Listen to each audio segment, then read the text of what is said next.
الحمد لله نحمده ونصلي على رسوله الكريم أما بعد فأعوذ بالله من الشيطان الرجيم بسم الله الرحمن الرحيم والذين آمنوا أشد حبا لله وقال النبي صلى الله عليه وسلم لا يؤمن أحدكم حتى أكون أحب إليه من ماله وولده والناس اجمعین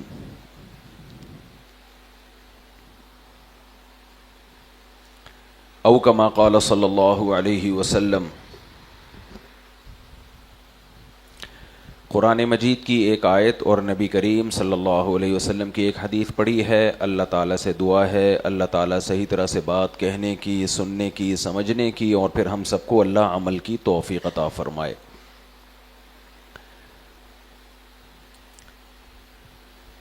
اللہ تعالیٰ نے ہمیں جو دین دیا، اسلام جسے کہا جاتا ہے،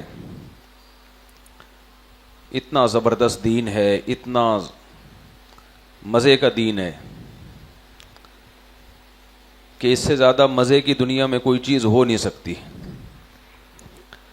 انسان کے پاس جو نعمت ہوتی ہے نا، اسے اس نعمت کی قدر نہیں ہوتی، خاص طور پہ وہ نعمت جو فری پھوکٹ میں ملی ہو۔ پھوکٹ کا لفظ مناسب نہیں ہے، لیکن فری کے ساتھ پھوکٹ لگاؤ تو پھر صحیح معنی میں فری بنتا ہے۔ وہ پھوکٹ فری کی تاکید کے لیے ہوتا ہے۔ فری کا مطلب تو جیسے آپ گئے اور دکان میں کوئی چیز فری میں لے کر آ گئے، آپ نے پیسے دینے کی کوشش کی، اس نے پیسے نہیں لیے، لیکن آپ کی محنت تو لگی نا دکان تک جانے میں۔ پھوکٹ کا مطلب ہوتا ہے محنت بھی نہیں لگی ہو، پیسے بھی نہ لگے ہوں، اور وہ خود ہی آپ کے گھر بانٹ کے چلا گیا ہو۔ اس کو کہتے ہیں از کالڈ فری پھوکٹ۔ تو لوگ کہتے ہیں نا پھوکٹ کی ٹینشن، یعنی بلا وجہ میں نے کوئی ٹینشن والا کام کیا نہیں، مجھے بلا وجہ ٹینشن دے کے جا رہا ہے۔ دوسری شادی پہ لوگ ایسی بات کرتے ہیں کہ میری زندگی جب پہلی بیوی کے ساتھ ہنسی خوشی گزر رہی ہے تو مفتی صاحب پھوکٹ کی ٹینشن کیوں لوں میں، کہتے ہیں۔ میرا یہ ٹاپک نہیں ہے، لیکن ایک مثال سے بات سمجھا رہا ہوں۔ لوگ کہتے ہیں کہ مفتی صاحب ہماری پہلی وائف کے ساتھ اچھی زندگی گزر رہی ہے، بچے بھی ہیں، تو فری پھوکٹ کی ٹینشن ہمیں کیوں دلوا رہے ہو بلا وجہ؟ تو ان کو میں جواب میں کہتا ہوں کہ دوسری شادی ہم اس لیے کرنے کا مشورہ دیتے ہیں کہ بہت سی خواتین جن کی شادی نہیں ہو رہی وہ فری پھوکٹ کی ٹینشن سے نکل جائیں گی۔ ان کے لیے اللہ نے آپ جیسے آدمی کو پیدا کیا ہے کہ دوسری بیوی بنا کے گھر دے دے، مگر آپ نکاح نہیں کر کے فری پھوکٹ کی اس کو ٹینشن دے رہے ہو۔ تو یہ صرف فری پھوکٹ کا لفظ سمجھانے کے لیے میں نے بتایا ہے، دوسری شادی کی ترغیب دینے کے لیے نہیں کہا میں نے۔ اس پہ میرے الگ ٹاپک ہیں، الگ بیانات کئی دفعہ ہو چکے ہیں۔ خیر، تو جو نعمت انسان کو فری میں ملتی ہے اور فری کے ساتھ فری پھوکٹ میں ملتی ہے، اس نعمت کی قدر ہوتی ہے؟ نہیں ہوتی۔ اس کی بہت ساری مثالیں ہمارے سامنے۔ ہمیں بھی اسلام کی نعمت جو ملی ہے نا، وہ فری میں بھی اور پھوکٹ میں بھی۔ مسلمان گھر میں پیدا ہو گئے، ابا مسلمان، اماں مسلمان، کوئی ٹینشن نہیں، پیدا ہی مسلمانوں کے گھر میں ہوئے، بلکہ اسلام چھوڑنا ٹینشن ہے۔ یہ اللہ کا کتنا بڑا فضل ہے، اللہ نے ہمیں مسلم فیملی میں پیدا کر کے اسلام چھوڑنا مشکل بنا دیا ہمارے لیے۔ یعنی حق پر قائم رہنا یہ آسان ہے، حق کو چھوڑنا ہمارے لیے مشکل۔ کتنی بڑی نعمت ہے۔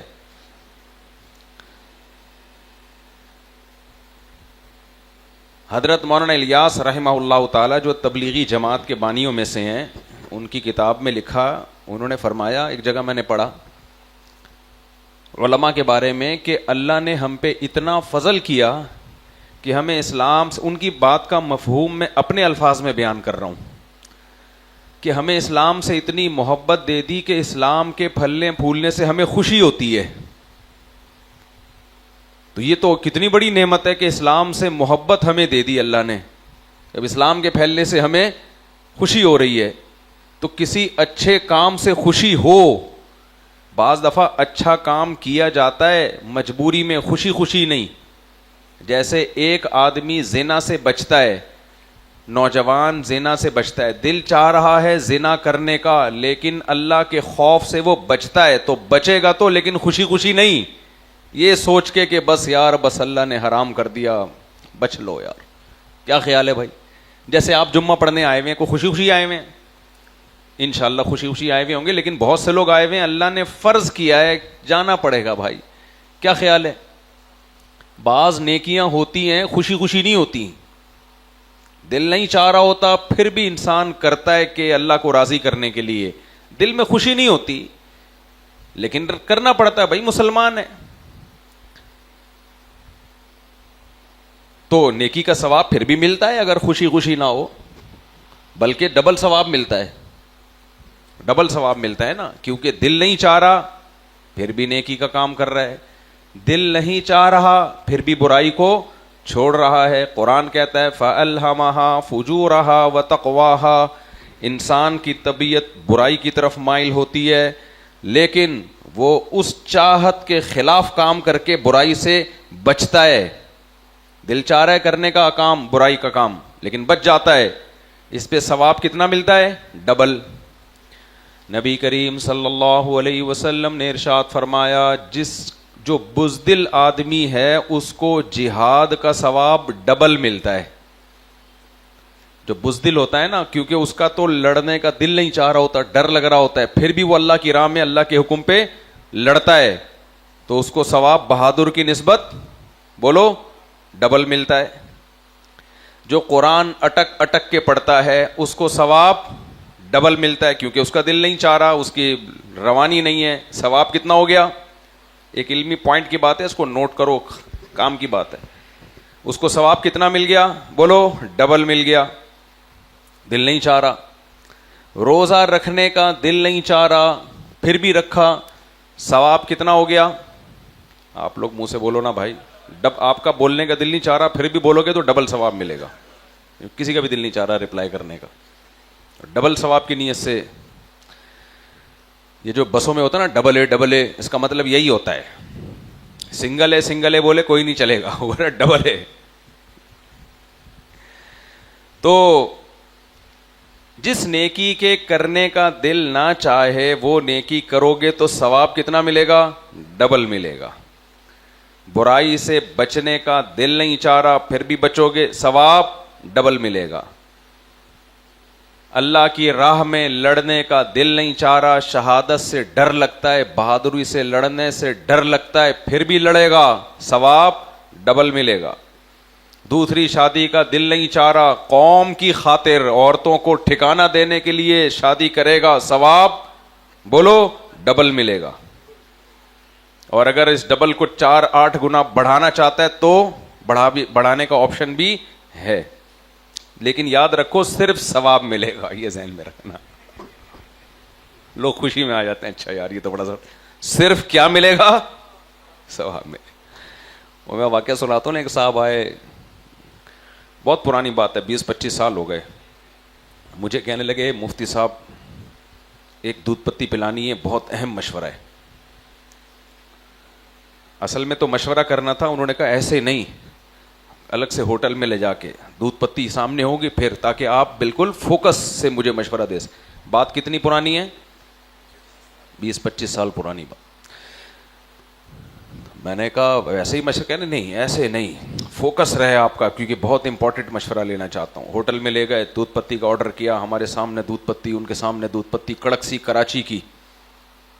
کراچی اور پشاور اور کوئٹہ نہیں, سوری, کراچی اور کوئٹہ کی جو دودھ پتی ہے پوری دنیا میں کہیں نہیں ملتی. اگر کسی کو دودھ پتی پینی ہے تو صرف کراچی اور کوئٹہ, بس, اس کے علاوہ سب بیکار کی باتیں ہیں. خیر, تو جب انہوں نے پلائی تو میرا دماغ ظاہر ہے, سارے دماغ کے جو ہارمونز وارمون سب ایک دم کیا ہو گئے؟ ایکٹیو. اب میں مشورے کی پوزیشن میں داخل ہو گیا, فل پوزیشن, مشورہ صحیح دوں. کہنے لگے میں دوسری شادی کرنا چاہتا ہوں, کیا مشورہ ہے؟ میں نے کہا دودھ پتی پی ہوئی ہے نا, اب فوکس ہے نا, فوکس ٹو دا پوائنٹ بات ہوگی. میں نے کہا ثواب کی گارنٹی ہے, حالات کی کوئی گارنٹی نہیں ہے, بس ٹو دا پوائنٹ. تو انہوں نے کہا آپ تو اتنی ترغیبیں دیتے ہو بس. میں نے کہا بس یہی. اس پوری ترغیب کا حاصل کیا ہے؟ ثواب ملے گا, اللہ خوش ہوگا, پبلک ناراض ہوگی لیکن اللہ خوش. اگر آپ کے بچے ہیں وہ بھی ناراض, اللہ خوش. پہلی بیوی ناراض, اللہ خوش. سسر ناراض, اللہ خوش. پڑوسی ناراض, اللہ. تم لوگ کو کیوں نہیں بول, ڈبل ثواب ملے گا نا, بولو نا. پڑوسی ناراض, اللہ خوش. بہنیں ناراض, اللہ خوش. ماں ناراض, اللہ خوش. باپ ناراض, اللہ خوش. حکومت ناراض, ہو سکتا ہے کیس ہو جائے, 6 مہینے کی جیل ہو جائے, اللہ خوش. زرداری ناراض, اللہ خوش. شہباز شریف ناراض, اللہ خوش. تو ساری دنیا کے, حتیٰ کہ مسجد کا امام ناراض, اللہ خوش. مقتدی ناراض, اللہ خوش. خوش صرف وہ دوسری عورت ہوگی جس کو ٹھکانہ دیا آپ نے, تو اسی کی وجہ سے اللہ کیا ہوگا؟ خوش. باقی حالات, میں نے کہا حالات تو ایسے ہوں گے نا کہ موسٹ وانٹڈ اپنی بائک اور گاڑی کے پیچھے لکھ دو. تو میں نے کہا اگر اس کو انجوائے کرنے کا تحمل اور برداشت ہے تو کرو, ورنہ. پھر میں نے کہا دیکھو کراچی میں بسوں کے پیچھے لکھا ہوتا ہے تپڑ ہے تو پاس کر ورنہ برداشت کر. کتنا عظیم جملہ رکشوں اور بسوں کے پیچھے لکھا ہوتا ہے. اور رکشے والا بیچ روڈ پہ چلاتا ہے, روڈ گھیر کے نا, پیچھے لینڈ کروزر والے کو وہ راستہ نہیں دے رہا ہوتا, بیچ روڈ پہ چلا رہا ہے. اب آدمی کو غصہ تو آئے گا نا, یار مجھے کراس کرنے دے. تو پیچھے اس نے لکھا ہوتا ہے تپڑ ہے تو پاس کر ورنہ برداشت. میں نے کہا وہ اتنی بڑی ٹینشن لیتا ہے دیتا ہے صرف اس ایک جملے کو لکھ کے, تو آپ بھی اپنی بائک پہ لکھ دینا تپڑ ہے تو پاس کر ورنہ برداشت کر. جو اکھاڑنا ہے اکھاڑ لو. خیر یہ ٹاپک نہیں ہے, یہ تو ہم بیچ میں فری پاکٹ سمجھانے کے لیے میں نے یہ آپ کے سامنے مثالیں رکھ دی ہیں. تو بات یہ چل رہی تھی کہ جو نعمت انسان کو اچھا, یہ فری سے ایک اور چیز یاد آئی, اب کیا کروں یار. بعض لوگ کہتے ہیں ہماری پہلی بیوی ہماری دوسری شادی کرا رہی ہے, اور اپنی وائف سے میری بات کراتے ہیں. وہ وائف کہتی ہے میں دل سے راضی ہوں, میں خود کروا رہی ہوں. میں اس وائف کو کہتا ہوں یہ آپ کا کام نہیں ہے, آپ نہ کروائیں, چھوڑ دیں اس کو اپنے حال پہ. وہ آدمی اتنا غصے کرتا ہے, یار مفتی صاحب میری بیوی اتنی مشکل سے راضی ہوئی تھی اور وہ میری دوسری شادی کرا رہی تھی, اور آپ نے اسی کو بول دیا کہ آپ کا کام نہیں ہے. تو میرا جواب پتہ ہے کیا ہوتا ہے؟ بکرے کو کبھی نہیں کہا جائے گا کہ قربانی کے لیے لیٹ جائے. وہ کیا خیال ہے؟ یہ ایسا ہی ہے جیسے بکرا ذبح کرنا ہے اور مجھے آ کے کہہ رہے ہیں بکرے کو سمجھاؤ کہ لیٹ جائے. اور بھائی جس عورت پہ سوکن آ رہی ہے اس کو تکلیف ہوگی, اس سے کیوں یہ کام کروا رہے ہو؟ دوسری بات یہ کہ اس سے کہنا کہ میری شادی کرواؤ, اس کا مطلب آپ میں تپڑ نہیں ہے پھر, کیونکہ ری ایکشن سب سے زیادہ اسی کی طرف سے ہونا تھا, اسی کو آپ نے سائڈ پہ لگا دیا. اب ری ایکشن تو پھر بھی ہوگا, یہ ذہن میں رکھو, لیکن آپ نے کرنے کے بعد ساری بلی ڈالنی ہے اس کے اوپر کہ تم نے ہی تو بولا تھا, اور گھننے بن جاؤ گے آپ. اب جو ٹینشن آئے گی, ایک تو اس پہ سوکن آنے کی ٹینشن, دوسری اس ٹینشن کی ذمہ دار بھی آپ اس کو بناؤ گے.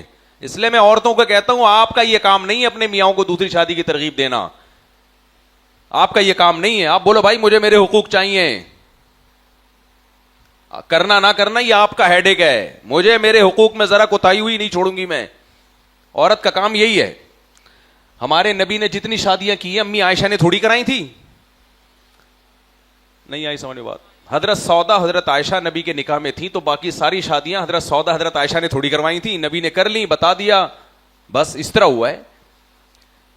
وجہ اس کی یہ کہ جب بیگم آپ کے ساتھ ہوگی, سسرال آپ کے ساتھ ہوگا, تو پھر جو آپ کو دوسری بیوی ملے گی وہ فری اور پھوکٹ میں ملے گی. تو جو فری پھوکٹ میں چیز ملتی ہے بعد میں جو ٹینشنیں آئیں گی نہیں اٹھا پاؤ گے تم. پہلے ہی ٹینشنوں کو برداشت کر لیا, اس کا مطلب تپڑ ہے. آئی بات سمجھ میں؟ شروع میں سسرال کی مخالفت کو برداشت کر کے کر لی, اس کا مطلب یہ بعد میں بھی برداشت کر سکتا ہے. شروع میں ہی اگر ٹینشن نہیں ہو رہی اور بیگم اور سسرال ملا ہوا ہے, ٹینشن تو وہ دے گا. یا تو ایسا ہوتا نا کہ نہیں دے, جب وہ تو سوکن جب آئے گی تو بیوی ٹینشن دے گی. یہ ہو نہیں سکتا کہ ٹینشن نہ دے, وہ امپاسبل ہے, وہ دے گی. تو جب دے گی تو پھر تم بلی ڈالو گے اسی کے اوپر کہ تم نے ہی تو بولا تھا, آپ نے ہی تو بولا تھا. نہیں بھائی آپ نے نہیں بولا تھا, آپ ذمہ دار نہیں ہو, میں ذمہ دار ہوں بیگم, میرے جو ہوا ہے میں ذمہ دار ہوں اس تو آپ بھگتو اس کو. سمجھ میں آ رہی ہے بات؟ یعنی آپ بھگتو گے. تو اس لیے جو پیڑے کھا کے کرتا ہے نا دوسری, تو میں اس کو منع کرتا ہوں, یہ آپ کا کام نہیں ہے. اس میں شروع سے ہی فائٹ ہوگی, فائٹ کے بعد جب جیتو گے تو پھر اس کا مطلب تم میں فائٹ برداشت کرنے کی طاقت ہے. دیکھو جو اپنے رکشے کے پیچھے لکھا ہے تپڑ ہے تو پاس کر ورنہ برداشت کر, تو اس کا مطلب یہ نہیں ہوتا میں سائڈ پہ ہو رہا ہوں تم نکل جاؤ. اس نے لکھا اس لیے ہوتا ہے میں بیچ سڑک میں ہی چلاؤں گا, تیرے اندر تپڑ ہے تو پاس کر ورنہ برداشت کر. اب ہم اب اصل ٹاپک کی طرف آتے ہیں. یہاں بہت سے لوگ ناراض ہو رہے ہوں گے یار یہ پھر کیا ہے. تو میں آپ سے یہ عرض کر رہا تھا کہ جو نعمت انسان کو فری میں ملتی ہے اس کی انسان قدر نہیں کرتا. ہمیں بھی اسلام فری میں ملا ہے, ماں باپ مسلمان, چاروں طرف ماحول مسلمانوں کا, حلال میٹ مل رہا ہے ہر طرف, دائیں بائیں ہمیں شراب کباب کی محفلیں نظر نہیں آتی. اچھا کچھ لوگ کہتے ہیں نہیں اتنا خراب ماحول ہے. او بھائی صاحب جب بھی اپنے ماحول کو کمپیئر کیا کرو دوسرے ملکوں سے کمپیئر کیا کرو. کسی بھی چیز کو ناپنے کا معیار خلفائے راشدین نہیں ہے. لوگ ہمارے کنٹری کو جانچتے ہیں خلفائے راشدین سے کہ خلفائے راشدین کا دور تو ایسا تھا, ہمارا ملک تو ایسا ہے. نا نا نا نا نا نا, آپ اپنے ملک کو کمپیئر کرو گے دوسرے ملکوں سے, اسلامی ماحول کی بات کر رہا ہوں میں, دوسرے ملکوں سے. آپ جتنے دوسرے اسلامی ملک ہیں سوائے سعودی عرب کے, جتنا اسلام آپ کو پاکستان میں نظر آئے گا کہیں کسی اور ملک میں اسلامی ملکوں میں نظر نہیں آئے گا آپ کو. ابھی ہم ترکی گئے, بہت اچھا کنٹری ہے ماشاءاللہ, بڑا اچھا لگا. ہم جس علاقے میں ٹھہرے وہاں کی خواتین پردہ کرتی ہیں, کوئی بزرگ رہتے ہیں وہاں پہ تو ان سے بیعت ہیں, سب پردہ وردہ, بڑا اچھا ماحول. کسی کام سے ہم کسی دوسرے علاقے میں گئے تو آپ یورپ کو بھول جاؤ, نائٹ کلب بھی ہیں, ٹھش پش چل رہا ہے اور ناچ رہے ہیں گلیوں میں ہی. ہمارے دوستوں نے کہا کہ یہ ماحول ہمیں کبھی بھی پاکستان میں نظر نہیں آیا. ہو رہا ہے انڈور ہو رہا ہے, کھلا ڈلا نہیں ہو رہا, اور اگر کھلا ڈلا ہوتا ہے میڈیا پہ اس کے خلاف بھرپور آواز اٹھائی جاتی ہے, بھرپور آواز. ملیشیا میں دیکھ لو جا کے کیا ماحول ہے. تو اس لیے میرے بھائی کچھ پازیٹو سوچنا بھی سیکھ لو. آپ آئے میری بیگم ایسی, میری بیگم ویسی, صحابیات تو ایسی تھیں, تو کیا کہا جائے گا؟ ابے تو اپنی بیوی کا مقابلہ صحابیات سے کیوں کروا رہا ہے؟ دائیں بائیں کی عورتوں سے کرانا. کیا خیال ہے؟ کوئی خاتون کہے صحابہ تو اب ایسے تھے اپنی بیوی کے لیے, ہم کہیں گے بھائی تمہارا میاں جو جمشید ہے اس کو غفار سے مقابلہ کراؤ, ستار سے مقابلہ کراؤ, تو صحابہ سے مقابلہ کراؤ گے تو ہار جائے گا. ان جیسا کون ہو سکتا ہے؟ اسی طرح امام اور بزرگ کو بھی صحابہ سے مت ناپا کرو. مسجد کے امام اور بزرگوں کو آج کے بزرگوں کے حساب سے کمپیئر کیا کرو. لوگ کہتے ہیں حضرت عمر تو اتنے پیوند لگے ہوئے کپڑے پہنتے تھے, حضرت عمر تو اتنے بڑے خلیفہ ہو کے ایسی غربت میں, اور امام صاحب کو دیکھو, ہمارے امام صاحب کو دیکھو. بھائی صاحب آپ اپنے امام کا مقابلہ حضرت عمر سے کرا رہے ہو, تو پھر اپنا مقابلہ حضرت ابو ہریرہ سے کراؤ نا. مامون تھا, ہارون تھا, پتہ نہیں بادشاہ تھا, ایک دفعہ سواری پہ جا رہا تھا, بڑی شاہی سواری جیسے بادشاہوں کی ہوتی ہے, تو اس کی لگام ایک آدمی نے گھوڑے کی لگام پکڑی اور کہا, بیٹا ریکارڈ نہیں کرو ٹھیک ہے نا, گھوڑے کی لگام پکڑ کے ایک شخص نے کہا کہ تم زیادہ بہتر ہو یا عمر بن خطاب. اس نے کہا بھائی عمر بن خطاب کا کون مقابلہ کر سکتا ہے؟ تو اس شخص نے کہا کہ عمر بن خطاب رضی اللہ عنہ تو اتنے بڑے خلیفہ اور پیون زدہ کپڑے پہن کے گدھے پہ سواری کرتے تھے, تو ان کی خاک کے برابر بھی نہیں ہے, اور تو ایسا شاہی لباس پہن کے شاہی گھوڑوں پہ اس پروٹوکول کے ساتھ گھوم رہا ہے, شرم نہیں آتی تجھے؟ یہ میں اپنے الفاظ میں اس کی بات کو بیان کر رہا ہوں. تو جو خلیفہ تھا نا اس نے جواب دیا, بادشاہ نے جواب دیا کہ عمر بن خطاب کی حکومت ابو ہریرہ جیسے لوگوں پہ تھی. اگر عمر بن خطاب کے کپڑوں پہ 12 پیون تو ابو ہریرہ رضی اللہ عنہ کے کپڑوں پہ 15 پیون. اور میری حکومت, ہمارے استاد جب یہ واقعہ سناتے تھے تو ایک لفظ بڑھاتے تھے, میری حکومت تیرے جیسے گدھوں پہ ہے. تو چاہتا ہے کہ خود تو پروٹوکول کے ساتھ گھومے اور بادشاہ گدھے پہ گھومے. عوام جو ہے وہ تو شاہی لباس پہن کے ریشمی کپڑے پہن کے گھومے, اور بادشاہ ہے بھائی گدھے پہ پیون زدہ کپڑے. تو کہا عمر بن خطاب کی حکومت ابو ہریرہ جیسے نیک لوگوں پہ تھی, اور میری حکومت تم جیسے گدھوں پہ ہے. یعنی گدھے کا لفظ ہمارے استاذ بڑھاتے تھے واقعے میں جان ڈالنے کے لیے. نہیں آئی میرے خیال ہے بات. تو ہر جب بھی اپنے ملک کو کمپیئر کرو اور اپنی قوم کو, دائیں بائیں لوگوں کو, تو کس سے کمپیئر کرو؟ آج کے لوگوں سے کمپیئر کرو. تو اسلامی لحاظ سے میں نہیں کہہ رہا پاکستان میں ساری چیزیں اسلامی چل رہی ہیں, لیکن جتنے اسلامی کنٹری ہیں سعودی عرب کے علاوہ, اس میں سعودی عرب اور پاکستان کا پلہ اسلامی ہونے میں سب سے بھاری ہے. جس نے ٹریولنگ کی ہے وہ یہ بات جانتا ہے, سمجھتا ہے بات کو کہ نہیں سمجھتا ہے. خیر, اور سب سے زیادہ تحریکیں یہاں چل رہی ہیں اس ملک کو توڑنے کے لیے. لیبل اسلامی لگایا جا رہا ہے کہ اسلام لا رہے ہیں, لیکن اسلام نہیں آ رہا, توڑنے کی طرف جا رہا ہے. تو ایک ہی رہ گیا ہے, اس کو بھی بیڑا غرق کر دو کہ خیر. تو میں یہ عرض کر رہا تھا, جو نعمت انسان کو فری پھوکٹ میں ملتی ہے انسان اس نعمت کی قدر نہیں کرتا. ابا کی وراثت دیکھ لو, اکثر جن بچوں کے باپ محنتی ہوتے ہیں بچے سست ہوتے ہیں, اکثر دیکھا ہوگا. وجہ کیا ہے؟ ساری محنت باپ نے کر لی ہوتی ہے, بچوں کو فری میں کھانے کو مل رہا ہوتا ہے, لہذا نالائق باپ پریشان ہوتا ہے کہ یار میں ایسا تھا اور بچے کیسے ہیں. تو میں ان سے کہتا ہوں تم اچھے تھے اس لیے تمہارے بچے نالائق ہیں, تم اگر محنت نہ کرتے تو بچے محنتی ہوتے, سر پہ پڑتی ان کو. اس لیے ماں باپ کو چاہیے کہ بچوں سے محنت کرائیں. ایک صاحب مجھے اپنا بیٹا گود میں لے کر آئے اور کہنے لگا میرا بیٹا دکان میں جا کے جس چیز پہ ہاتھ رکھتا ہے میں قیمت نہیں دیکھتا, اس کو دلا دیتا ہوں فوراً, کیونکہ اس کی ساری خواہشات تو پوری کر رہا ہے. کل جب تو مر جائے گا یا جیب میں پیسے نہیں ہوں گے یا تو ریٹائر ہو جائے گا, اس کی خواہشات پوری نہیں ہوں گی, تو نتیجہ کیا کرے گا؟ صدر بننے کی کوشش کرے گا پاکستان کے. مختصر لفظوں میں سیاست میں آئے گا, کیا خیال ہے؟ چوریاں کرے گا, ڈکیتیاں کرے گا, یہ کرے گا, وہ کرے گا, خواہشات کا غلام بنا دیا آپ نے. اسلام کی جتنی عبادتیں ہیں نا, ان تمام عبادتوں میں خواہشات قربان کرائی جاتی ہیں, اسی سے قوم بنتی ہے. روزے میں خواہشات پوری کروائی جاتی ہیں, قربان کرائی جاتی ہے. بولو, چھوڑنا پڑتا ہے کھانا پینا. اور نماز میں خواہشات پوری کروائی جاتی ہیں, قربان کروائی جاتی ہیں. قربان پاک کرنا ہے جسم کو, کپڑے پاک کرنے ہیں, وضو کرنا ہے. سردیوں میں بھی وضو کرنا ہوتا ہے, گاؤں دیہاتوں میں یخ ٹھنڈے پانی سے بعض دفعہ غسل کرنا پڑتا ہے. صبح صبح یخ ٹھنڈے پانی سے, گرم پانی کا انتظام نہیں ہوتا, اگر ہو بھی تو کتنا مشکل ہے سردیوں میں غسل کرنا. فجر کی نماز آسان ہے مشکل ہے؟ اٹھایا جاتا ہے صبح صبح. زکوٰۃ آسان ہے مشکل ہے؟ مال نکالا جاتا ہے.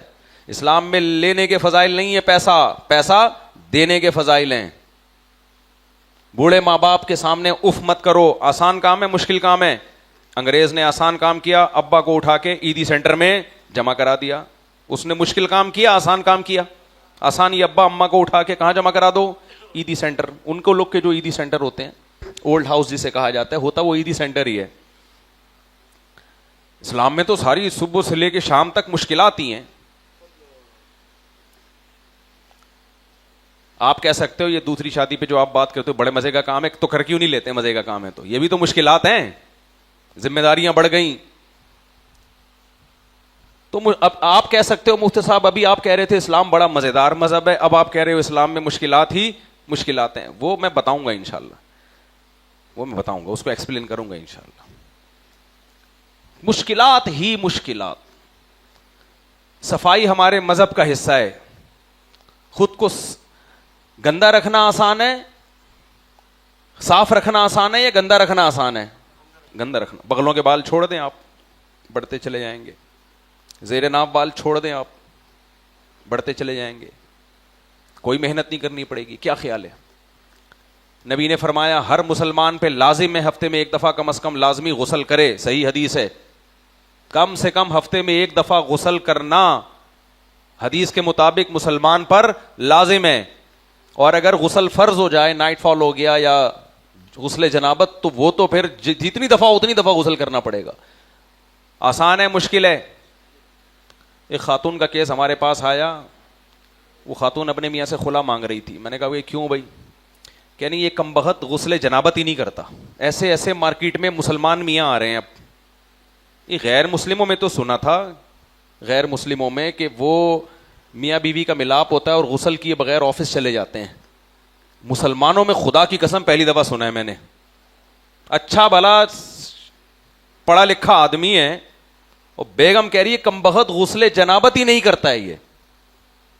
میں نے کہا تو مجھے اس سے گھن آنے لگی. میں نے کہا یار یہ تو کیوں نہیں کر رہا؟ مشکل کام ہے. کیا ضرورت ہے بھائی؟ بس اٹھو صبح, پتلون پہنو, منہ پہ تھوڑا سا چھپکا مارو اور پتلی گلی سے نکل لو. کیا خیال ہے؟ آسان ہے نا. تو جتنے کام اسلام نے بتائے ہیں سوائے بقرعید میں گوشت کھانے کے, بقرعید میں 3 دن کیا ہے, کھانے پینے کے ایام ہے, بس یہ کھانے کا دن ہے. لیکن اس میں بھی مشکل ہے, کیونکہ یہ گوشت فری پھوکٹ کا نہیں ہے. یہ گوشت عام دنوں میں آپ دکان سے خریدتے سستا ہوتا, آپ کو 3-4 لاکھ کا بیل لا کے کاٹو گے تو وہ مہنگا پڑے گا. تو یہ بھی آسان ہے, لیکن حقیقت میں یہ بھی مشکل ہے. غریبوں کے لیے مزے ہیں اس میں. اب جو قربانی کر رہا ہے اس کا تو خرچہ ہو رہا ہے. سارے حکام کیا ہے میرے بھائی؟ مشکل.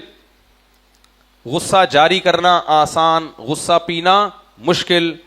تو اللہ نے قرآن میں اہل ایمان کی صفت کیا بیان فرمائی؟ جب غصہ آتا ہے چپیڑ لگاتے ہیں سامنے والے کو نا.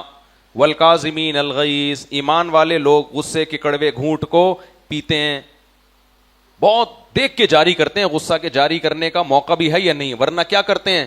پی جاتے ہیں. کوئی بات نہیں, غصہ ہے.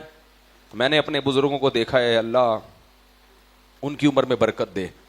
میرے اندر یہ خاصیت نہیں ہے. ہمیں بھی غصہ آتا ہے, دل چاہتا ہے بس چماٹ لگا دو, گھما دو سامنے والے کو, ایسا کر دو کہ پتہ ہی نہ چلے کہ یہ اس طرف منہ کر کے کھڑا ہے یا اس طرف منہ کر کے کھڑا ہے. ایسا ڈیزائن بنا دو اس کا. یہی ہوتا ہے نا غصے میں, گھما دو اس کو, پتہ ہی نہیں چلے کہ سیدھا کدھر سے ہے الٹا کدھر سے ہے. وہ بچپن میں لطیفہ سنتے تھے کہ ایک آدمی کو سردی لگ رہی تھی, تو اس نے پتہ نہیں شرٹ اوپر کر لی, یوں کر کے باندھ لی نا, اور آنکھیں کھول دی. تو سامنے والے کو پتہ ہی نہیں, وہ سمجھا یہ سرکٹا آ رہا ہے. ہمارے ہاں قبرستان میں جب میں نیا نیا یہاں آیا تو لڑکے کہتے تھے مفتی صاحب ادھر ایک سرکٹا ہے قبرستان میں. وہ یاد رکھو سرکٹے نہیں ہوتے, کچھ لوگ سویٹر اوپر یوں کر کے پہن لیتے ہیں تو وہ دیکھنے میں کیا لگتے ہیں؟ سرکٹے لگتے ہیں. تو ایک ٹرک آ رہا تھا, دونوں طرف بتیاں تھیں, یہ سمجھا 2 بائکیں آ رہی ہیں. کیا آ رہی ہیں؟ 2 بائکیں. تو اس نے کہا بیچ میں سے گزار لیتا ہوں. کراچی میں ہوتا ہے یہ سب کچھ, روڈوں پہ لائٹیں نہیں ہے نا, تو ٹرک کو بعض دفعہ 2 بائکیں سمجھ کے لوگ بیچ میں گھسیڑ دیتے ہیں. اس کے بعد ان کا وہ حشر ہوتا ہے کہ پتہ ہی نہیں چل رہا ہوتا ہے سیدھا کدھر سے ہے اور بولو الٹا کہاں سے. تو وہ تو اس نے تو سویٹر یوں کیا ہوا تھا, تو ٹرک ڈرائیور سمجھا شاید اس کی گردن مارکیٹ سے شارٹ ہو گئی. خیر اب یہ قصے لمبے ہو جاتے ہیں, میں بات کی طرف آتا ہوں. تو کیا بات کر رہا تھا میں؟ ہاں, تو غصہ جاری کرنا آسان. ہاں, غصہ جاری کرنا اس وقت مشکل ہے جب سامنے طاقتور ہو. پتا ہوتا ہے کہ اگر میں نے ایک چپیٹ گھمایا تو یہ آگے سے 10 چپیڑا لگائے. تبھی باس کے سامنے لوگ غصے کو پیتے بھی ہیں, یسر کرتے بھی رہتے ہیں. ہاں, مسجد کے امام کے سامنے غصہ ہے فوراً جاری کر دیتے ہیں. یہ نہیں دیکھتے کہ یہ امام ہے, اس کے پیچھے نماز پڑھتے ہیں, تھوڑا سا کیا کرو, صبر کرو. سفید داڑھی والے پہ غصہ آئے فوراً جاری کر دیتے ہیں. حالانکہ نبی نے حکم دیا کہ ان من اجلال اللہ اکرام الشیب المسلم, جو بوڑھا ہوتا ہے سفید داڑھی والا ہوتا ہے اس کی تعظیم در حقیقت اللہ کی تعظیم ہے. تو بوڑھے کے سامنے غصہ جاری بولو مت کرو, خاموشی رہو.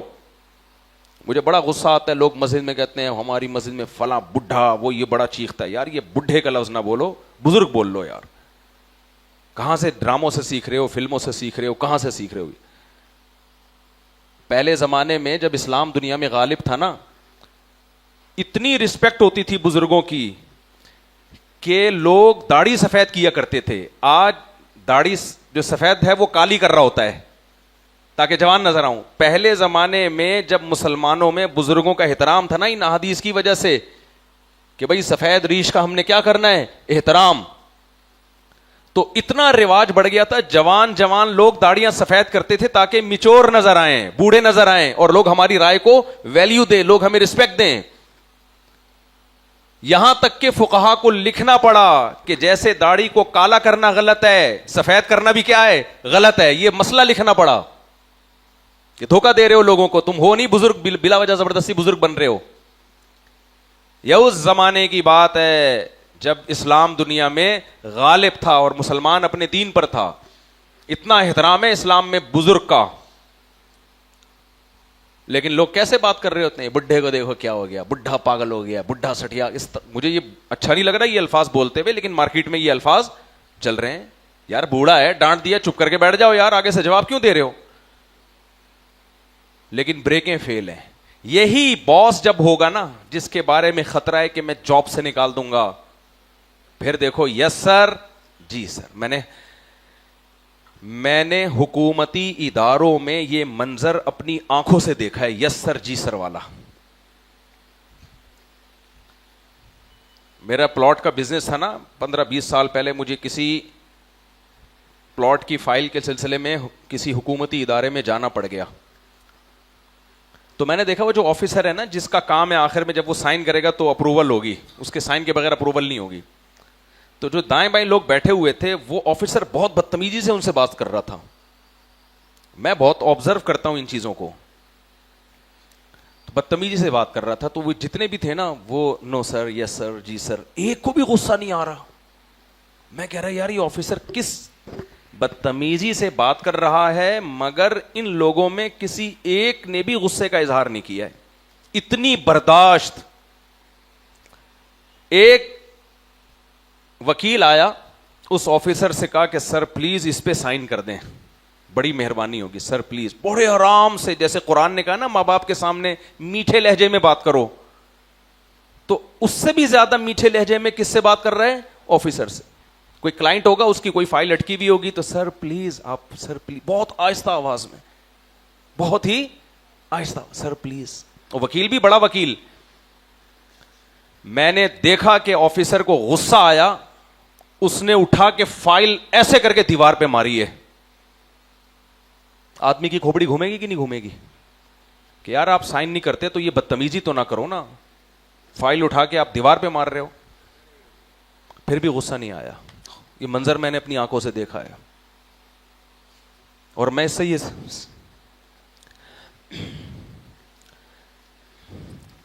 اس سے میں یہ سیکھ رہا تھا کہ اللہ نے جو کہا ہے نا ماں باپ کے سامنے آواز پست کرو, یہ ہمیں سمجھ میں نہیں آتا. باپ اگر غصے سے کوئی چیز اٹھا کے پھینک دے, اولاد کا ایٹیٹیوڈ دیکھو کیسے ماتھے پہ لکیریں آتی ہیں اور کیسے جواب دیا جاتا ہے.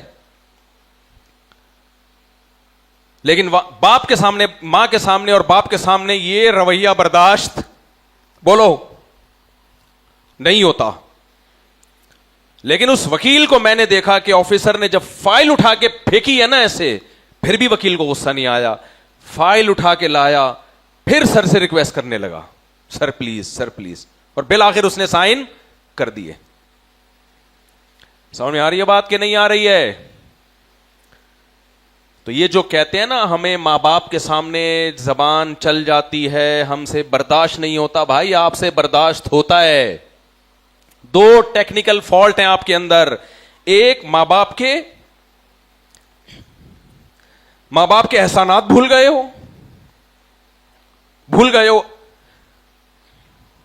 کہ تمہاری ماں نے تمہیں کیسے پالا تھا, اور تمہارا باپ تمہیں یہ شیلٹر نہ دیتا تو تمہیں یہ عزت نہ ملتی. تمہاری ماں بھی تمہیں عزت کے ساتھ نہیں پال سکتی تھی اگر باپ کی سپورٹ نہ ہوتی. یہ بھول گئے ہو. دوسرا, آخرت کا میں اللہ کے سامنے حساب بھول گئے ہو. یہ دو فالٹ ہیں تمہارے اندر. اگر یہ دو فالٹ نہ ہوتے تو جتنی اس آفیسر کی برداشت کر رہے ہو, خدا کی قسم اس سے 10 گنا زیادہ اپنے ماں باپ کی برداشت کرتے. میرا خیال ہے نہیں آ رہی سمجھ میں بات. تو میں بیان یہ کر رہا تھا کہ جو نعمت انسان کو فری میں ملتی ہے انسان اس کی قدر نہیں کرتا. ہاں بات یہ چل رہی تھی کہ یہ جو اسلامی احکام کیا ہیں, مشکل ہے نا. مشکل احکام کا مطلب کیا ہے؟ ماں باپ کے سامنے چیخنا آسان ہے, خاموش رہنا بولو مشکل. تو اسلام نے آسان حکم دیا یا مشکل حکم دیا؟ ہاں باس کے سامنے چیخنا مشکل ہے, چپ رہنا کیا ہے آسان ہے, کیونکہ پتہ ہے جاب سے کیا کر دے گا, نکال دے گا. ہمارے ایک دوست ایک ملٹی نیشنل کمپنی میں جاب لگی, بڑے غصے کے تیز تھے, ہر وقت چیخنا چلانا ذرا سی بات پہ. ہماری بھی ان سے گیدرنگ تھی, کبھی کبھار ہم کھانے پہ چلے جاتے تو ہوٹل میں دیکھتے نا کھانا مزے کا نہیں ہے, اس کو سنا دیتے تھے. جو ہوٹل کا اونر تھا اس کو سنا, تم نے کیا, ہم نے پیسے لیے ہیں سب, یعنی مشہور تھا کہ بھائی یہ اس سے ذرا بچ کے رہنا. اپنا واقعہ مجھے سنایا انہوں نے, ایڈمن لگے کسی ملٹی نیشنل کمپنی میں, تو کوئی ملازم آیا, چائے دیر سے لایا ہوگا یا چائے گر گئی ہوگی یا کچھ الٹا شلٹا کام, تو انہوں نے اس کو ڈانٹ دیا. کہہ رہے جیسے میں نے اونچی آواز سے ڈانٹا ہے نا میرے خلاف کمپلین. افسران بالا کی طرف سے آرڈر آ گیا. تو کہتے ہیں ایک آفیسر نے, جو ایک بڑا تھا, اس نے مجھے بلایا اور کہا کہ ہمارے ہاں سوئی گرتی ہے نا زمین پہ, جسے کہتے ہیں نا پن ڈراپ سائلنٹ, یہی کہتے ہیں نا سائلنس, پن ڈراپ سائلنس. سوئی گرتی ہے نا آواز آ جاتی ہے, اتنی کمپنی میں ہمیں خاموشی چاہیے آفس میں. تو یہ پہلی دفعہ برداشت کر لیا, اس کے بعد دوبارہ ہوا نا یہ کان سے پکڑ گئے باہر. نہیں آئی سمجھ میں بات؟ اس کے بعد الحمدللہ دوبارہ ان سے کبھی بھی یہ حرکت نہیں. ابا اگر اولاد کو دھمکی لگا دے, بیٹا آج تو چیخا ہے میرے سامنے, دوبارہ چیخا نا تو کان سے پکڑ کے باہر, بیٹا اسی وقت دوبارہ چیخے گا کہ نکال کے دکھاؤ. بیٹا کیا کہے گا؟ اسی وقت ریپلائی کرے گا, بولے گا ابا میں ادھار نہیں رکھتا, نکال کے دکھاؤ. سمجھ میں آ رہی ہے کہ نہیں آ رہی ہے؟ تو اس لیے میرے بھائی, حج آسان ہے مشکل ہے؟ مشکل. حج میں نا صرف یہاں سے بیٹھ کے حج پہ جانا آسان لگتا ہے, جب جاتا ہے نا آدمی تو دن میں تارے نظر آ جاتے ہیں. یہاں سے بڑا اچھا ماشاءاللہ حج کرنے جا رہے ہیں ماشاءاللہ ماشاءاللہ, لیکن جیسے ہی سعودی ایئرپورٹ پہ اترتا ہے اس کے بعد لبیک لبیک کہنا بھول جاتا ہے. امیگریشن میں اتنے مسائل, پھر آگے وہ جو پاسپورٹ رکھ کے بسوں میں ترتیب سے بٹھاتا ہے, وہاں سے لے کے وہاں تک مسائل ہی مسائل ہیں, پریشانیاں ہی پریشانیاں ہیں. تو تبھی جو لوگ ہر سال حج کر رہے ہوتے ہیں نا, لوگ تو ان کا مذاق اڑاتے ہیں کہ بھائی بڑا پیسہ ہے, ہر سال حج کر رہے ہیں, بڑی عیاشی ہے. میں کہتا ہوں ہر سال حج کر رہا ہے, خدا کی قسم اس کے دل میں بیت اللہ کی محبت ہے, ورنہ ایک دفعہ حج کے بعد آدمی دوبارہ نہیں جاتا. میں نہیں کہہ رہا یہ بہت نیک ہے, لیکن اس کی علامت ہے اس کے دل میں بیت اللہ کی محبت ہے, یہ محبت کھینچ رہی ہے, ورنہ وہاں پر کوئی لڈو پیڑے نہیں مل رہے ہوتے. پیسہ بھی ٹھیک ٹھاک خرچ ہوتا ہے اور جسمانی ٹینشن بھی ٹھیک ٹھاک ہوتی ہے. اور جو اللہ والوں کا حج اور عمرہ ہے نا, وہ میرے اور آپ کی طرح نہیں ہوتا. میں اور آپ جب حج عمرے پہ جاتے ہیں, ہماری کوشش ہوتی ہے فوراً سے پہلے احرام سے نکلیں. کیا خیال ہے بھائی؟ جتنی جلدی عمرہ کریں تاکہ ہم احرام سے باہر آئیں. ہم نے اپنے بزرگوں کو دیکھا ہے, وہ کوشش کرتے ہیں احرام میں زیادہ سے زیادہ ٹائم گزاریں. کیوں؟ احرام کی حالت اللہ کو پسند ہے. عجیب حلیے بن جاتے ہیں ان کے چند دنوں میں, عجیب پراگندہ بال, کیونکہ نہ نہائے ہیں, نہ ناخن کاٹے جا رہے ہیں, نہ جسم کے بال صاف ہو رہے ہیں, عجیب پراگندہ حال. اور پھر کتنی ٹینشن ہوتی ہے, دو چادروں میں پراپر ڈریس نہیں ہے. تو میرے اور آپ جیسے لوگ تو فوراً چاہتے ہیں عمرہ کرو, بس احرام سے نکلو. ہم نے اللہ والوں کو, اپنے بزرگوں کو جن کے ساتھ ہم نے حج عمرہ کیا, وہ کہتے ہیں لمبا کھینچو احرام کو, جتنا دیر سے, کیونکہ حدیث میں آتا ہے اللہ کو حاجی جو ہے نا پراگندہ بالوں والا میلا کچیلا زیادہ پسند ہے. اسلام میں میلے کچیلا رہنا کوئی فضیلت کی بات نہیں ہے, لیکن حج کے احکام کیا ہیں؟ ڈفرینٹ ہیں. تو آسان ہے مشکل ہے؟ جلدی بتاؤ. مشکل ہے. تو اسلام کی تو بھائی ساری عبادتیں کیا ہیں, سارے کام ہی مشکل کرا رہا ہے اللہ تعالی ہم سے. تو یا تو اس کا مطلب یہ کہ معاذ اللہ نقل کفر نباشت, اللہ ہمیں بلا وجہ کی ٹینشن میں رکھنا چاہتا ہے معاذ اللہ, اللہ مسلمان کو خوش دیکھنا ہی نہیں چاہتا معاذ اللہ, یہ مطلب ہو سکتا ہے؟ بولتے کیوں نہیں بھائی, انگریز نے یہ ساری ٹینشنوں سے اپنے آپ کو آزاد کیا ہوا ہے, ساری ٹینشنوں سے آزاد. غسل فرض ہو گیا, سردی میں کہہ رہے ہیں فرض ہی نہیں ہوا, ٹھیک ہے نا, تو کرنے کی ضرورت ہی نہیں ہے. بال صاف کرنے نہیں, مرضی اگر اچھا لگ رہا ہے تو کاٹ لو, اچھے نہیں لگ رہے تو مت کاٹو. نہانا ہے نہا لو, نہیں دل چاہ رہا مت نہاؤ. تو ابا اما کی ٹینشن تو ویسے ہی مارکیٹ سے کیا ہے, 4 شادیاں کیا کرے گا, ایک بھی نہیں کر رہا. وہ کہہ رہے جب نائٹ کلب کھلے ہوئے ہیں, گرل فرینڈ مناسب ریٹ پہ مارکیٹ میں دستیاب ہے, بلکہ بغیر ریٹ کے دستیاب ہے. یہ تو دیسی ملکوں میں گرل فرینڈ مناسب ریٹ پہ ملتی ہے, انگریزوں کے ہاں ایسا نہیں ہے, وداؤٹ ریٹ پہ گرل فرینڈ. سمجھ میں آ رہی ہے بات؟ کوئی ریٹ ویٹ نہیں ہے اس کا, فری پھوکٹ کی. اپنی چائے بھی کم بخت خود پیے گی اور آپ نے اپنی چائے کے پیسے خود دینے, فری پھوکٹ کی گرل فرینڈ. تو وہ کہتے ہیں کہ جب ٹینشن فری زندگی گزاری جا سکتی ہے تو ٹینشن لینے کی بولو کیا ضرورت. اب آپ کہیں گے مفتی صاحب آپ نے بیان شروع کیا تھا کہ اسلام بہت بڑی نعمت ہے اور اسلام بڑے مزے کا دین ہے, اور جتنے اسلامی احکام ہیں اس میں تو آپ ٹینشنیں بتا رہے ہیں, تو مزے کا کہاں سے ہو گیا؟ کیا خیال ہے, مزے کا کہاں سے ہو گیا؟ اس کی میں 2 دلیلیں دوں گا, ایک نقلی ایک عقلی. نقلی کا مطلب وہ جعلی نہیں, نقل جو حدیث سے ثابت ہے. ایک طرف ہمیں نبی نے یہ بتایا کہ اسلام میں پریشانیاں ہیں, دنیا مسلمان کے لیے ایسے ہے جیسے قید خانہ, یہ بھی حدیث میں.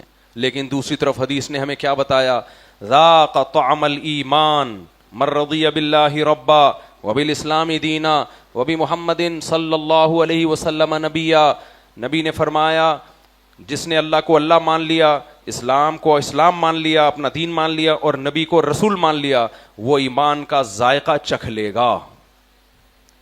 کیا مطلب؟ ایمان کا جو مزہ ہے نا وہ اس کو محسوس ہونا شروع ہو جائے گا. تو پتہ چلا اسلام تو بڑا مزیدار مذہب ہے نا, اتنا مزے کا ہے کہ اس کو تشبیہ دی جا رہی ہے جیسے کوئی کھانے کی چیز جس کے کھانے میں انسان کو بہت مزہ آ رہا ہو, ایسی چیز. تو یہ مزے کا ان لوگوں کے لیے ہے جو اپنے آپ کو اللہ کے سامنے سرنڈر کر دیتے ہیں. بس اللہ اپنی نہیں چلے گی, اب چلے گی کس کی؟ بولو, صرف تیری چلے گی. حدیث سے ہمیں یہی پتہ چلتا ہے. اب ہمارے باڈی پہ چلے گی کس کی؟ جس چیز سے تو روکے گا رک جائیں گے, چاہے مزہ آئے یا نہ آئے. جس کو تو کہے گا کر لو کر لیں گے, چاہے مزہ آئے یا نہ آئے. ایک دفعہ یہ جذبہ پیدا کر لو, جب یہ جذبہ پیدا ہو گیا تو پھر ایمان کا ذائقہ اور ایمان کا مزہ محسوس ہونا شروع ہو جائے گا. دیکھو اسلام میں روزہ ہے, ٹینشن ہے نا, لیکن افطاری بھی تو ہے. جو روزہ نہ رکھے اس کو افطاری کا مزہ آئے گا؟ یہ جو افطاری کی لذت ہے یہ کسی غیر مسلم کو مل سکتی ہے؟ کتنا مزہ آتا ہے خدا کی قسم. روزہ رکھ کے جب آدمی دسترخوان پہ, تھوڑی سی اللہ کی محبت ہو دل میں, پھر آئے گا مزہ. نہیں ہے تو پھر نہیں آئے گا.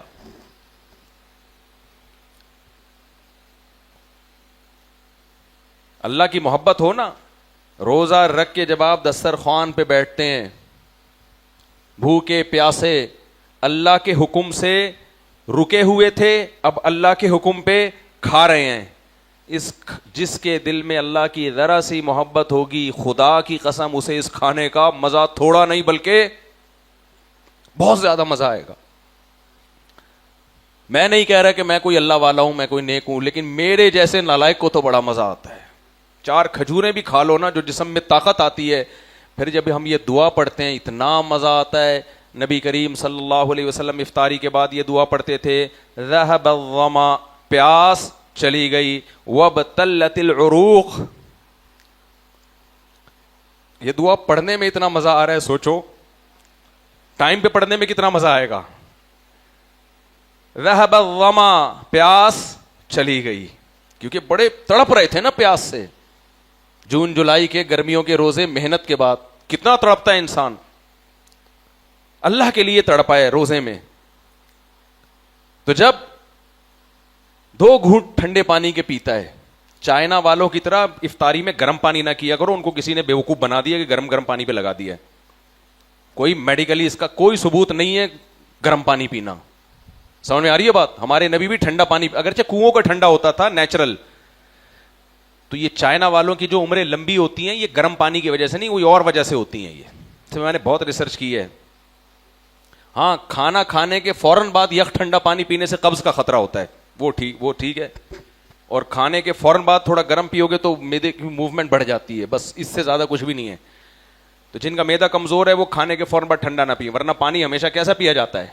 ٹھنڈا ہی اچھا ہوتا ہے, صحت یعنی دماغ کو فریش کرتا ہے.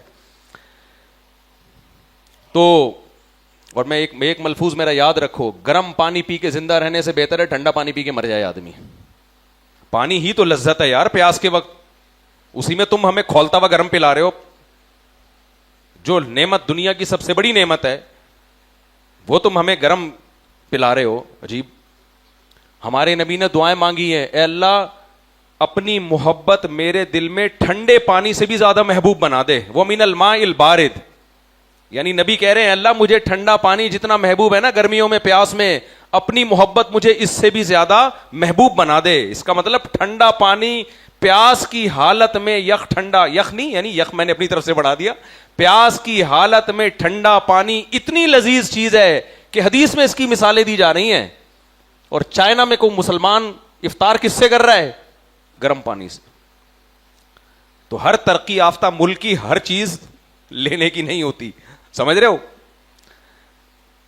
اچھا خیر, ٹھنڈا پانی پی کے باڈی میں ٹھنڈ پہ جاتی ہے. پنجابی لوگ کیا بولتے ہیں؟ ٹھنڈ پہ گئی ہے. گرم پانی پیئیں گے تو لاہوری یہ بول سکتے ہیں ٹھنڈ پہ گئی ہے. تو مزہ ہی نہیں آئے گا جب ٹھنڈی نہیں پائے گی تو. اچھا خیر, تو ہمارے نبی نے یہ دعا, ہاں ٹھنڈا سے مراد نیچرل ٹھنڈا ہو, یہ والا ٹھنڈا برف والا شاید کسی کو نقصان دے. ہمارے حضرت تو بالکل برف کا ہی ٹھنڈا پیتے تھے, اور پھر بھی ماشاءاللہ کافی لمبی زندگی انہوں نے گزار لی. تو لیکن آپ ڈاکٹر سے پوچھ لینا. تو شدید پیاس میں افطاری کے وقت جو ٹھنڈا پانی پینے کی لذت, تو نبی نے اس لذت کا میں اللہ کا شکر کا اظہار کیسے کیا؟ ذهب الظما, فرمایا پیاس چلی گئی. وابتلت العروق, رگیں تر ہو گئیں. گرمیوں کے روزے میں نا شام کے وقت انسان کیسا سوکھا سوکھا سا ہو جاتا ہے. کیا آم کی 2 قسمیں ہیں, ایک تازہ آم اور ایک جب آم سکھا لے تو نچڑا ہوا آم. نچڑا ہوا آم کیسا ہوتا ہے؟ کوئی اچھا لگتا ہے دیکھنے میں. تو روزے کی حالت میں مغرب سے پہلے گرمیوں کے روزے میں انسان کی حالت ایسی ہی ہوتی ہے جیسے انگور جو کشمش بننے کے بعد انگور کی حالت ہوتی ہے. دیکھنے میں انگور اچھا لگتا ہے, کشمش میں نے بولا ڈبل ثواب ملے گا اگر بولو گے تو. انگور دیکھنے میں کیا لگتا ہے؟ اچھا, اور کشمش کھانے میں اچھی ہوتی ہے لیکن دیکھنے میں کیا ہوتی ہے؟ بالکل اس کا وہ دیکھنے میں اس کے وہ اٹریکشن ہی ختم ہو گئی. تو افطاری کے وقت گرمیوں کے روزے میں بھی انسان کی حالت ایسی ہی ہوتی ہے. ایسی حالت میں جب اللہ کے حکم پہ پیاس برداشت کی اور اللہ کے حکم پہ جب پہلا گھونٹ حلق میں اترتا ہے, آہا ہا ہا, کاکڑ دننا ہوتا ہے کہ نہیں ہوتا؟ وہی جو قوالی میں, ابے نئے نئے لوگ آتے ہیں, دیکھو قوالی جب شروع ہوتی ہے نا تو شروع میں آرام آرام سے چل رہی ہوتی ہے, پھر ایک دم کاکڑ دننا, جب عروج پہ پہنچتی ہے نا اپنی, تو پھر کیا ہوتا ہے؟ کاکڑ دننا. تو اس کو کہتے ہیں ابھی اپنی پیک پر ہے. تو جب شدید گرمی کے روزے میں دسترخوان پہ بیٹھے ہوئے ٹھنڈے پانی کا پہلا گھونٹ حلق میں اترتا ہے, کاکڑ دننا پہلے گھونٹ پہ ہی ہو جاتا ہے. تو ہمارے نبی صلی اللہ علیہ وسلم جب روزہ افطار کرتے, ذهب الظما, پیاس چلی گئی. ارے یہ کہنے کی کیا ضرورت ہے, سب کو پتہ چلی گئی. ہمارے نبی اپنی زبان سے الفاظ دہرا کر اللہ کا شکر ادا کر رہے ہیں اور شکر کی جو لذت ہے وہ لذت بھی حاصل کر رہے ہیں. بھائی پیاس کی ختم ہونے کی لذت تو ہے, اللہ کا شکر ادا کرنے کا بھی تو مزہ ہے نا, وہ بھی تو حاصل کرو. اہل اللہ کو اس پیاس ختم کرنے میں وہ مزہ نہیں آتا جو اللہ کا شکر ادا کرنے میں مزہ آ رہا ہوتا ہے. ہمارا رب یہ بھی تو کر سکتا تھا مت پیو بس, اب پینا ہے تو چائنا والوں کی طرح گرم پانی سے روزہ افطار کرو, یہ بھی تو اللہ کہہ سکتے تھے نا. ٹینشن پہ ٹینشن ہو جاتی, کیا خیال ہے؟ نہ نہ اب اجازت ہے. ہمارے نبی پہاڑ پہ نا ایک شخص کو کھڑا کرتے اور کہتے دیکھ کے بتاؤ سورج, جیسے ہی غروب ہو بتا دینا. وہ صحابی پہاڑ پہ کھڑے ہو کر نبی کو اشارہ کرتے, غروب ہو گیا, ادھر اشارہ کیا غروب, ادھر آپ نے کھانا شروع کیا, یہ بتانے کے لیے کہ ہم اللہ کی نعمت کے محتاج ہیں. جو نعمت اللہ ہمیں دینا چاہتا ہے بھوک اور پیاس کے ساتھ کے بعد, جو لذت دینا چاہتا ہے, ہم اس لذت سے اجتناب نہیں کریں گے. تو آپ فرماتے ذهب الظما, بھائی مجھے ٹائم تو بتا دو, ایسا نہ ہو آپ لوگ کو بھی پیاس. کتنا کیا 2:20 ہو رہے ہیں, 2:23 ہو رہے ہیں, بس اب اس میں سنو آپ بولو ہماری تو پیاس ختم نہیں ہو رہی. ذهب الظما, پیاس چلی گئی. وابتلت العروق, رگیں تر ہو گئیں. اور اگلا جملہ سب سے مزے کا فرمایا, یہ مزہ تو آ ہی گیا جسمانی مزہ. وثبت الاجر انشاء اللہ, اور اللہ کے ترازو میں ہمارے نیکیوں میں ایک بہت بڑی نیکی کا اضافہ ہو گیا. اللہ نے لکھ دیا کہ ایک شخص صبح صادق سے لے کے غروب آفتاب تک مجھے خوش کرنے کے لیے بھوکا پیاسا رہا تھا, اس کے عمل میں اس ایک بہت بھاری بھرکم نیکی کا وزن ڈال دو. ایک ترازو ہے نا اللہ کے ہاں, جو برائی کر رہے ہوتے ہیں وہ اس پلڑے میں, جو نیکی کر رہے ہوتے ہیں وہ اس پلڑے میں. تو ایک بہت بھاری بھرکم نیکی ترازو کے اس پلڑے میں لا کے رکھ دی ہے. ٹماٹر خرید رہے ہوتے ہو نا, جب دونوں پلڑے برابر ہو جائیں تو آپ کہتے ہو یار ایک ٹماٹر اپنی خوشی سے ڈال دے, تو صرف ایک ٹماٹر پھینکتا ہے کتنی خوشی ہوتی ہے کہ یہ پلڑا کیا ہو گیا ہے بھائی, تھوڑا سا جھک گیا ہے, تھوڑا زیادہ ٹماٹر مل گیا. تو ایک بہت بڑی نیکی, صبح صادق سے لے کے غروب آفتاب تک بھوکا پیاسا رہنے کی نیکی اللہ نے ترازو کے پلڑے میں لا کے رکھ دی. خوشی نہیں ہوگی؟ اب بتاؤ اسلام مزے کا ہے یا نہیں ہے؟ اور بھائی جو ٹینشنیں دے رہا ہے وہ وقتی ہیں, اس ٹینشنوں کے نتیجے میں جو لذت مل رہی ہے وہ مزے کی ہے. آج اپنے بوڑھے ماں باپ کو برداشت کرو گے, کل تمہاری اولاد بھی تو برداشت کرے گی, ورنہ سڑو گے اولڈ ہاؤس میں جا کے. انگریز کا بڑھاپا دیکھو, جوانی مت دیکھو. میں نے ایک بیان کیا تھا نا کہ میں ایک ٹرین میں تھا یورپ کی, تو میں نے دیکھا سارے انگریز اتنے ٹھش پش لشپش طریقے سے, کوئی اسٹڈی کر رہا ہے, کوئی جناب لیپ ٹاپ پہ اپنے آفس ورک, سارے ملک اور قوم کی ترقی کے لیے کردار ادا کر رہے ہیں. ہماری ٹرینوں میں بچے ہوتے ہیں, کیونکہ انگریزوں کے بچے نہیں ہوتے نا, پرسکون زندگی ان کی, فوکس, توجہ ہے کہ نہیں ہے آپ لوگوں کی؟ انگریزوں کے بچے نہیں ہوتے. ایک بھی آدھا کہہ لو آپ اس کو, کیونکہ آدھا اولڈ ہاؤس پالتا ہے, آدھا ماں پالتی ہے, تو ملا جلا کے آدھا بچہ رہ گیا یا پونا اس ٹائپ کا, وہ بھی 50 سال میں. خیر, تو اب ہمارے جو لبرل طبقہ جب باہر جاتا ہے ان کی پرسکون زندگی دیکھتا ہے وہ. آپ لوگ کی توجہ مجھے چاہیے. اچھا کیا زندگی دیکھتا ہے؟ بولو, پرسکون. وہ ٹرینوں میں جب جاتے ہیں دیکھتے ہیں یار 40-50 سال کا گورا بیٹھا ہوا ہے اور اپنے لیپ ٹاپ پہ اپنے کام کو فوکس, قوم کی ترقی کو فوکس. کوئی ناسا کا سائنٹسٹ ہوگا, کوئی میڈیکل سائنس کا ڈاکٹر, ریسرچ کر رہا ہوگا کینسر پہ, نئی رپورٹ لے کر آ رہا ہو. بچے نہیں ہیں, بالکل سکون. ہماری ٹرینوں میں جاؤ, کبھی کسی کو دیکھا لیپ ٹاپ لے کے بیٹھا ہوا ہے ٹھش پھش, ایک بچہ ادھر گود میں, بیوی ادھر لڑ رہی ہے آپ سے, ہیں بھائی آپ بیوی کو دھمکی دے رہے ہو, اسی کھڑکی سے باہر پھینک دوں گا, آرام سے چپ کر کے بیٹھ جا, ابھی ہمیں اکانومی میں یہی سیٹ ملی ہے, اس کے علاوہ کوئی سیٹ نہیں تھی. ٹرین چل کیوں نہیں رہی؟ میں نے کیا روکی ہوئی ہے کیا؟ میں نے روکی ہوئی ہے. ادھر بچے ٹیں ٹیں چیں چیں پیں پیں, جہازوں میں بھی ایسا ہی ہوتا ہے, بچوں نے ٹیں ٹیں چیں چیں پیں پیں لگائے رکھی ہوئی ہے, بچے کا پیمپر لیک ہو گیا, یہ ہو گیا, فلانا ہو گیا. تو لوگ کہتے ہیں یہ دیکھو اور وہ دیکھو, مزے ان کے ہیں اور ہم اسلام پر عمل کر رہے ہیں, شادی بھی جلدی, بچے بھی, تو مشکلات میں ڈال دیا. کیا خیال ہے تم لوگ جب آپ لوگ کے لیول سے اوپر کی باتیں ہوتی ہیں نا, پھر مجھے افسوس ہوتا ہے یار یہ باتیں آپ کے سامنے کرنے کی ہیں. اچھا خیر, تو میرے بھائی یہ رنگ رلیوں پہ زمانے کی نہ جانا اے دل, یہ خزاں ہے جو انداز بہار آئی ہے. یہ جو ٹرین میں گورے اتنے ٹھش پش طریقے سے بیٹھے ہوئے ہیں نا, 10 سال پہلے اسی عمر کے گورے اسی سٹائل میں یہاں بیٹھے ہوئے تھے, اب 10 سال کے بعد ریٹائر ہو کر کہاں سڑ رہے ہیں وہ, اولڈ ہاؤس میں, اور تنہائی کتے سے دور کر رہے ہیں. کس سے؟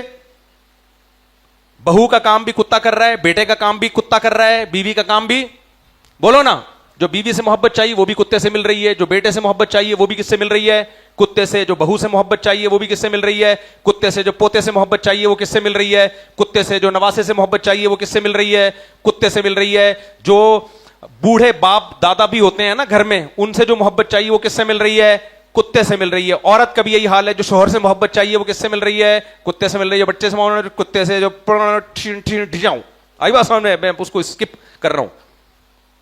یہ جو میں کہتا ہوں ٹھیاؤں, اس کا مطلب بہت ساری چیزیں ہیں جو میں نے سمندر کو کوزے میں بند کر دیا.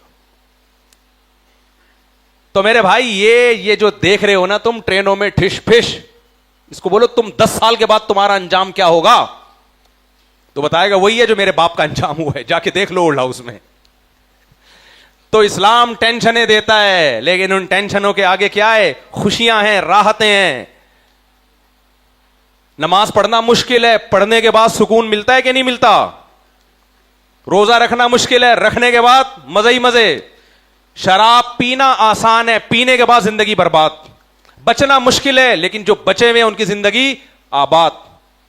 چرس پینا آسان ہے, مزے کا ہے, مزے کی ہے چرس اور ہیروئن, لیکن ہیروئن پینے کے بعد جو حشر نشر ہوتا ہے, اس ہیروئنچیوں کو جا کے دیکھا کرو. کبھی اپنا رشتہ نہیں دو گے کسی ہیروئنچی کو. کوئی آگے آپ کے یہاں بڑا ٹھش پش لشپش سوٹ میں آپ کی بیٹی کے رشتے کے لیے, بیٹا کرتے کیا ہو, ہیروئن پیتا ہوں, چماٹ مار کے باہر نکال دو گے. حالانکہ زندگی تو اس کی بڑے مزے میں ہے, تو مزے میں ہے تو دے دو نا اپنی بیٹی, وہ اس کو بھی ہیروئن پلا دے گا. کیا خیال ہے؟ پتا ہے یہ مزے ادھورے ہیں, آگے کیا ہے, زہر ہے یہ زندگی. جو نشے سے بچتا ہے اس کی زندگی مزے کی ہوتی ہے. گندا صاف رکھنا مشکل کام ہے, لیکن مزے کی زندگی صاف ستھرے لوگوں کی ہوتی ہے. میلے کچیلے لوگوں کی زندگی تھوڑی دیر کا مزہ ہے, اس کے بعد ہر وقت جو بدبو اور سڑاند ان کو ٹینشن دیتی ہے. تبھی جو گندے میلے لوگ ہوتے ہیں, میں ان سے کہتا ہوں ایک دفعہ میرے خرچے پہ نہا لے تو جا کے. صابن نہیں دیتا میں ان کو, کیونکہ صابن کو پھر نہلانا پڑتا ہے سرف سے. کچھ لوگ اتنے گندے ہو چکے ہیں پاکستان میں بھی ایسے لوگ ہیں, مسلمانوں میں بھی ہیں, پورے سال میں ایک دفعہ نہاتے ہیں, وہ ایسے لوگ ہیں. تو ان کو میں کبھی اپنا صابن نہانے کے لیے نہیں دیتا, کیونکہ مجھے پتا ہے جس صابن سے یہ نہائیں گے اس صابن کو مجھے سرف سے دھونا پڑے گا. تو وہ تو بڑے سکون میں کہتے ہیں یار ہم سے بڑی مشکل ہے نہانا. ابے تو ایک دفعہ نہا لے, ٹینشن ہوگی, اس کے بعد کیا ہوگا, خوشی سکون ملے گا. تو میرے بھائی اسلام کی ٹینشنیں وقتی ہیں, لیکن اینڈ میں کیا ہے, بولو خوشیاں. ماں باپ کو برداشت کرنے سے وقتی طور پہ ٹینشن ہوتی ہے, لیکن اللہ جھولی میں ہمیشہ کے لیے خوشیاں ڈال دیتا ہے. کچھ نیکیاں ایسی ہوتی ہیں جس کا اللہ دنیا میں بھی اجر دیتا ہے. میں نے جتنے لوگوں کو دیکھا نا جنہوں نے اپنے ماں باپ کی خدمت کی ہے, آخرت بعد میں, دنیا میں اللہ نے انہیں پہلے نوازا ہے. کچھ نیکیوں کا اللہ یعنی ادھار نہیں رکھتے, کیش پہ رکھتے ہیں. ادھار آخرت میں بھی ملے گا, دنیا میں بھی دے دیتے ہیں. اسی طرح میرے بھائی زنا میں وقتی خوشی ہے, لیکن زندگی بھر کی ٹینشنیں ہیں. زانی کو سب سے بڑا عذاب جو دنیا میں ملتا ہے وہ زنا کی لت پڑ جاتی ہے اس کو. وہ 100 بار توبہ کرتا ہے, پھر اسی گند میں جا کے منہ مارتا ہے. اس سے اس کو جو بیوی سے محبت ملنی چاہیے تھی اس سے محروم, بیوی سے جو لذت ملنی چاہیے تھی اس سے بھی وہ محروم. جس کو ہیروئن اور چرس کا مزہ آ جائے اس کو شہد اور دودھ میں مزہ آئے گا, ہے بھائی. ہم جب ہیروئنچیوں کے سامنے دودھ پتی کے فضائل سناتے ہیں وہ ہنستے ہیں, کہتے ہیں ابے اس کو دیکھ دودھ پتی پی کے اس کو خوش ہو رہا ہے. تو حرام میں جو پڑے گا اللہ اس کو حلال کی لذت سے محروم کرے گا, اس کا گھر تباہ ہوگا, بچوں کی نظر میں ذلیل ہوگا. انجام برا ہے, اس برائی کا انجام اچھا نہیں ہے. تو اللہ سے دعا ہے کہ اللہ, وہ ایک مضمون رہ گیا, اگلے ہفتے انشاءاللہ کمپلیٹ کروں گا, کہ جس نیکی میں ٹینشن ہو اس میں ثواب ڈبل ملتا ہے. لیکن یہ ادھورا مضمون ہے, کسی اور موقع پہ انشاءاللہ میں اس کو کمپلیٹ کروں گا, کہ فضیلت اسی میں ہے کہ نیکی میں دل لگے. اجر تو ملے گا, دل نہ لگ رہا ہو, لیکن اللہ کے ہاں مقام اور مرتبہ اسی کا بلند ہے جس کا نیکی میں دل لگ رہا ہو. یہ دو متضاد باتیں کیسے جمع ہو سکتی ہیں, پھر کبھی کسی موقع پر انشاءاللہ میں اس کو ایکسپلین کروں گا. ہاں بھائی, ڈیر گرمائی دے, پشتوں میں گرمی کو بولتے ہیں گرمائی, بھنڈی کو بولتے ہیں بھنڈائی. ہاں, ڈوڈائی, ڈوڈی نہیں ڈوڈائی جی. خوڑا لے دے کھا لی, ڈوڈائی خوڑا لے دے کھا چکا ہے, پریزنٹ پرفیکٹ ٹینس. جی کافی دن